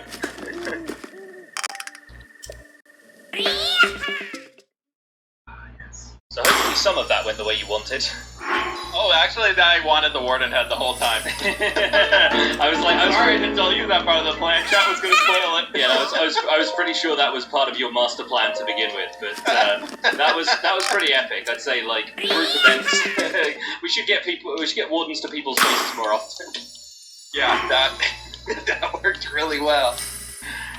Next step, it goes in the stratosphere. Yeah, yeah. I was thinking there's a pretty obvious landmark of Joel's base that deserves one. I think so. I think if the stratosphere starts shooting lasers, that's pretty good. Yeah, to be fair, like put a noise machine up there in his little gold orb and have the warden up there pondering the orb. It'd be so good. I'm up for that. Anytime. Give me a call, day or night. I'm up for that. All right. Okay. All right. Sounds good. Thank you for the help. The impromptu help. I appreciate it. No worries. That's so good. We know what not to do next time, Maybe no stairs Yeah. into rivers. It's probably good stuff. That river was so bad. Yeah. Anyway, alright, I'll catch you later, buddy. Alright, thanks. Ahoy there, Pirate Joe! Pix. What on earth happened here? Seems I've created an enemy. Oh my gosh, an enemy who's destroyed your entire ship? Yeah, you steal some gold that's just hanging around, and people just blow things up these days. I think I just figured out who your enemy is, and I've had some issues with the guy myself, but wow, you stole the stratosphere?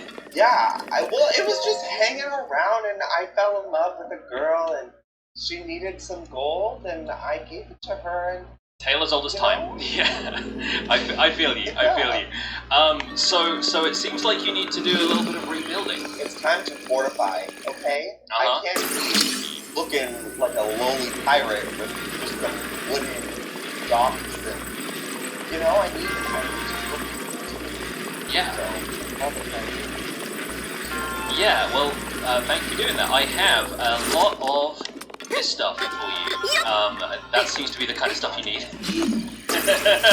It's a little bit foreboding. Should hopefully ward people off from messing with you, especially on this kind of scale, because pirate needs the boat, right? Exactly. Like that is so rude to go after my ship. Absolutely. It's my Villanera. Yeah, this is the turn that turns Pirate Joe into a real swashbuckler. Well, on that note, I may have something else for you as a bit of a bonus, because your neighbor over there, Mythical Sausage, gave me this treasure map a while ago, like back right after we raided the end for the first time, and he kind of gave it to me as a thank you for rescuing his stuff after he got killed by an Enderman, but I don't really do the whole piracy thing. Like, I'm more about preserving stuff than I am about looting it, so I was wondering if you wanted to take that and go and figure out what the treasure is. Absolutely!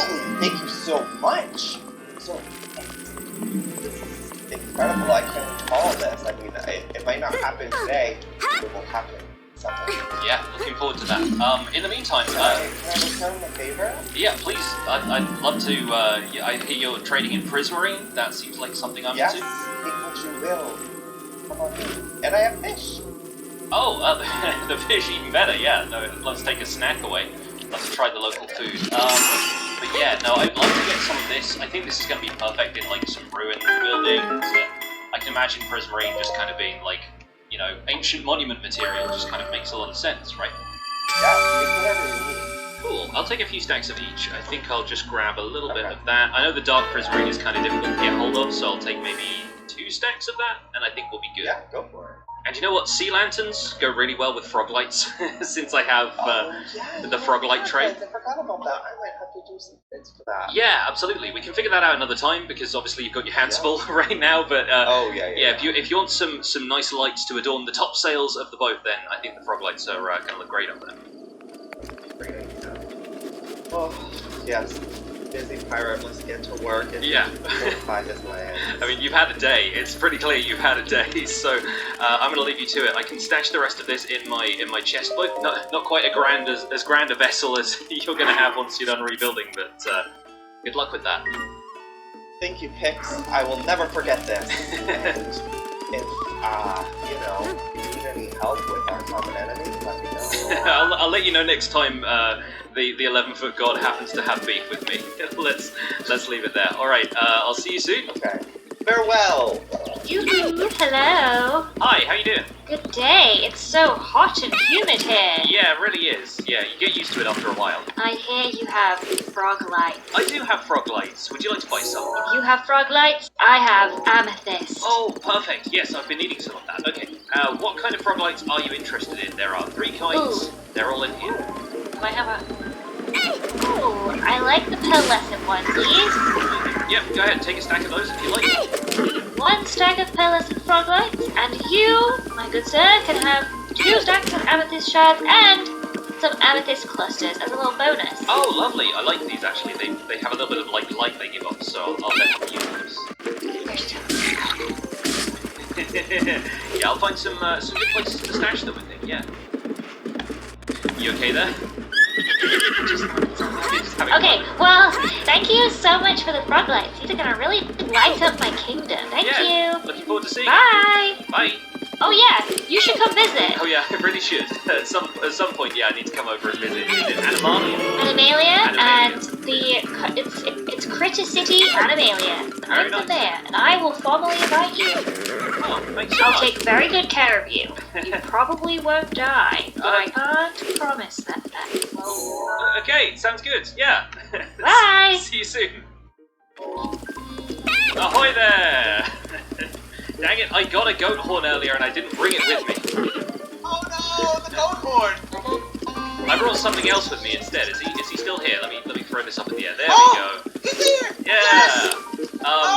Yes! So I brought you a friend. Thank you! Oh, he's so lovely. I needed a general manager for my new tavern that I'm opening up, and he's perfect. This guy's got to be the general manager. He's such an airhead. I think he'll. Oh yeah. He's perfect. It's just all in the looks. People are going to respect him, and they're going to think he's cute, and they're going to tip him, and it's going to be great. No complaints at all from this tavern when it's over. Have you had a chance to play around with the lays yet? Have you seen what they can do? No, this is the first time I've ever seen them. Everything else has been just a myth for me. I've never even seen him up close. Alright, throw a couple of planks and see if he picks them up for you or if he still throws them to me, because I think he might have to, Hi, little buddy. Yeah, I You're think, cute. Oh, that was cute. I think he's going to return them to me. So I think what I can do is if I take this out of his hands and then you give him an item, Oh, there it is. and I think that transfers ownership. I think that's a legally binding contract right there. Oh, wow, let me see. You know what? I really want to get this advancement just because it's amazing and it reminds me of Jimmy. There's a little tribute to the sheriff, yeah. Yep, tribute to the sheriff. Hey, there it is. There it is. Perfect. I'm never going to be able to look at that advancement the same way again. Never again. That's forever the Jimmy advancement. It really Don't is. leave, friend. He's leaving. It's all good. They occasionally just kind of wander off. Like, I think of them as, they're basically himbos, is what these things are. They're just they get a little bit distracted, but they're really good at following you. Like, even, I brought a couple of leads with me in case you didn't have them, because they're kind of useful just to make sure they don't fly after you so much. But, like, the rest of the time, they're pretty active and they're pretty good at just sticking near you if you pick up some stuff. So. You drank too much of Bane. Did you see my face? Oh, blushing is so cute. Oh my god.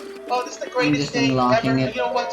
Whenever we get the magical abilities to, make more of them, I'm gonna go crazy. Yeah, these are going to be fantastic little, like, helpers flying around here and just delivering stuff for you. I love that. So nice. I have some stuff. You deserve everything you get right there. Oh, Get thank all you so that much. wood, everything. Yes. All my wood. Everything. Yes. Thank you so much. No, I've really been in need of oak and birchwood, so that's a huge help. And hopefully this guy's going to be a huge help around here. Oh, he will. Trust me. And you know what? Whenever my tavern, my little inn opens, you get a free drink on the house. Oh, heck yeah. I always love to hear Well, I that. guess. That's right. And he'll be the one serving you. Hopefully he doesn't drop the drink on you. Yeah, this place has been growing, like, every time I come here there's something new, so it's incredible. I can't wait to see the tavern. Oh, thank you. It's going to take me about a week, but I'll be done soon. Alright, well, I'm going to go off and I've got a secret project to return to, so I'll catch you later. Oh, thank you so much. Oh, come here, my friend. Oh, I need a name for him. Oh, let's go. Let's get to work. Hello? Hi? Hello? Oh, hi, Quite Catherine. horrible. Don't mind me, I'm Use just coming out of my tomb like a weirdo. Hi. It's not actually my tomb, it's just a tomb I'm building. Hi, how are you? I'm good. How are you? I heard you have frog legs. I do have frog legs. Yes, plenty of them as well. Lots of customers recently. One? I have lots of purple ones. Give me 2 seconds. I will fish them out. The purple ones are actually really popular. I kind of like the green ones more, but like the purple, I mean that means it's more for you, right? Well, purple matches my kingdom. I just realized something though. Did you bring it? didn't bring it to trade? I mean, What would you like from me to bring back to you? that's I have wool, leather, and string. great question. I could definitely use some wool. I have a lot of string myself. Wool. Oh, let me think. I've got all the colors. Yeah, I'm thinking probably a lot of black wool. If that's doable. Yeah, I mean some black and then probably some white just so I can mix up the colours occasionally, but a lot of grey around here. So yeah. I'll be a very monochrome guy. Like you're probably selling a lot of very colourful wool to Scott or whoever, and like yeah, this is where all the grey is going to go. Perfect. Well, how much of this should I take? How much do you want? Because these are really easy to farm once the farm is set up. It was a lot of work in the beginning, but now I can just go and stand somewhere Well, and these. what's it worth? What's the cost? What's the going the going rate? How much wool for a stack of? How about we say I would say like 2 stacks of wool. Are you farming wool by hand? Is it like hand reared sheep? Oh no, it's auto. Okay, cool. In that case, maybe 3 stacks of wool per stack of frog legs. Does that sound reasonable? Because like you can just do that stuff in the background. It's like happening basically at your area. I will take 2 of these. Perfect. And I will bring you back 6 stacks. Awesome. 3 stacks of black, 3 stacks of white, 3 bags full. Does that sound good? Awesome. Yes. No, perfect. That will be. Well, thank you for this. Here. Yeah, no worries. Enjoy.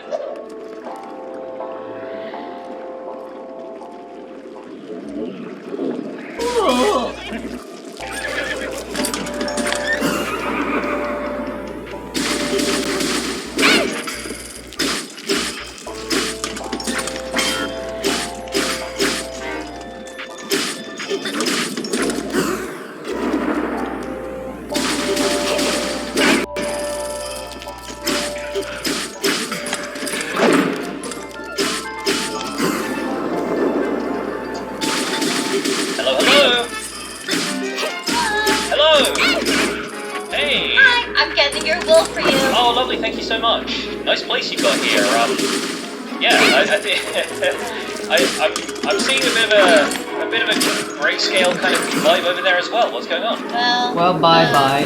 People think I'm cursed, but I don't think so. You know, there's some weird things happening. But we're just pretending that they don't exist. Okay, yeah, no, that seems pretty much just like real life. So yeah, I buy it. Yeah. I'm avoiding my problems. I love the sheep farm though. I like having them all out in the open like this. It's very, very cool looking. Okay, so 3 black, 3 white. Perfect. Thank you so much.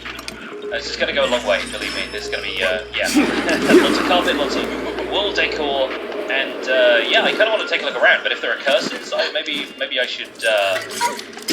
I can show you. Yeah, I mean. Wait, while you're here, I have a question for you, actually. Yeah, sure. Go for it. I saw earlier that somebody put Pirate Joe on my monster slaying bounty board. Oh. Do you know anything about that? Nothing to do with me. Absolutely nothing to do with me. Okay. If yeah, no, I met Pirate Joe recently. He's like a good guy. I don't know why I'd want to. Yeah, I met him recently too for the very first time, and he asked to marry me. But this isn't meant for people; it's meant for monsters. So I'm gonna have to talk to whoever wrote that. Yeah.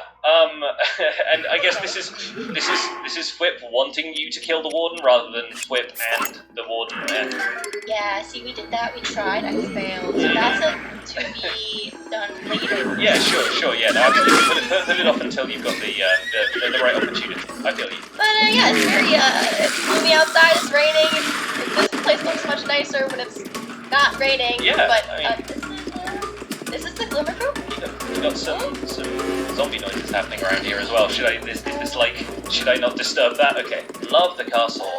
Like what you've done with that. Very, very cool. Yeah. Thank you. It's brand new. It's very empty on the inside. I still have to decorate it. Nobody really uses pink terracotta for the stuff, so I think that's a really cool. Right? That's the first time that I've ever used it, and I think it looks great. It's so good. It's so good, especially with the white everywhere and stuff like that. That's perfect. Yeah.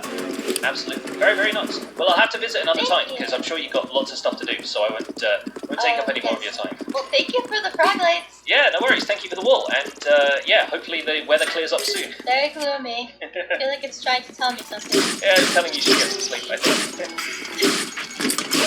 And so that, I think, is where we're going to wrap things up for this episode. It's been a very social week, and I like that about this episode. I'm really happy that I was able to get out and meet with some of the folks that I haven't had the chance to interact with on the server yet. There'll be a couple more boxes to tick off that particular list. But I think I am overdue for getting some building done around here. Starting, of course, with the facade for the catacombs over here, but I got some other stuff in mind that I want to do. And, of course, there is the issue of the Great Bridge. Because we have 13 empires now, although it looks like somebody else has claimed a tower over here. Very cool to see. I will probably leave that one alone for the moment. I have a feeling I know who that is. But of course there is a 13th empire on the server now. Ollie has joined us. The archipelago is far to the north, kind of close to where Catherine is, I think. And I don't know what we're going to do about that, because there are 12 towers here. Before the 12 other empires, and then I could build another tower somewhere else for myself, or maybe I could just not have a tower, or maybe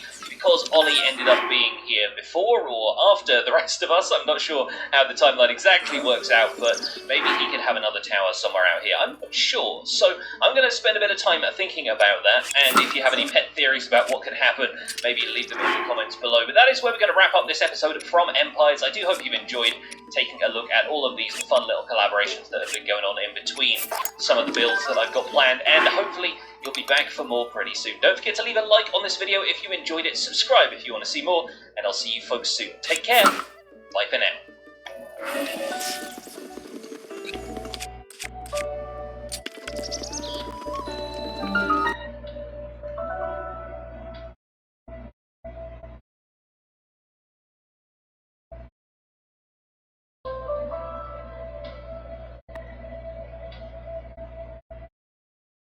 Bullshit.